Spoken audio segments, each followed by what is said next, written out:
با سلام، با بحث تساوی دو تابع همراهتون هستیم. میگه دو تابع G و F را مساوی گویند هرگاه دامنه F و دامنه G با هم برابر باشند. این شرط اوله ولی شرط کافی نیستش. شرط لازمیه برای اینکه دو تابع مساوی باشن. و شرط کافی که اینجا به وجود میاد اینه که برای هر x از این دامنه یکسان fx و gx داشته باشیم. یعنی چی؟ یعنی ضابطه‌ها یکسان باشن. یعنی هر ورودی xی که من توی fx و gx بذارم به هم یه y یکسان بدن.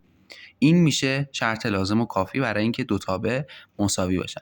یعنی وقتی اینا مساوی میشن که اگه نمودارشون رو بکشیم روی صفحه مختصات دقیقاً دو تا نمودار رو هم منطبق بشن.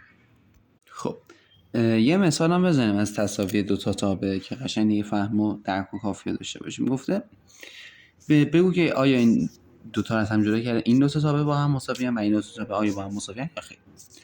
نگاه کنید، اولیش اینه که f(x) رادیکال x به توان 2. خب من میگم که خاصیت قد مطلق رو میدونم. اگه داشته باشم x به توان 2 بخواد بیاد بیرون میشه قد مطلق x. پس اگه بیاد بیرون f(x) میشه مساوی قد مطلق x به g(x) هم قد مطلق x. ضابطه ها با هم برابرن، هر xی بذاریم x میگیریم و همچنین دامنه ها با هم برابرن. میدونم df مساوی dg. پس این دو تابع با هم برابرن. اما بریم شکل بعدی ببین. اینجا نگاه کنید fx xx و gx یکه. یعنی اینجا هر چی بذارم یک میشه و اینجا هر چی بذارم به روی خودش میشه. برای مثال بریم اول دامنه ها رو پیدا کنیم. df چنده؟ من میدونم که xx x نامساوی صفر باید باشه. این دامنه منه. اما اینجا g میتونه مساوی صفر باشه و بشه یک. این درست میشه.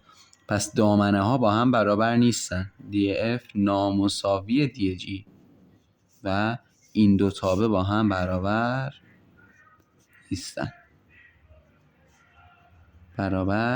نیستن.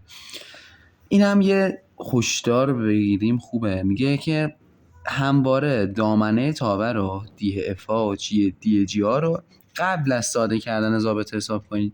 بتونیم برابری دو تابع رو خیلی راحت اثبات کنیم.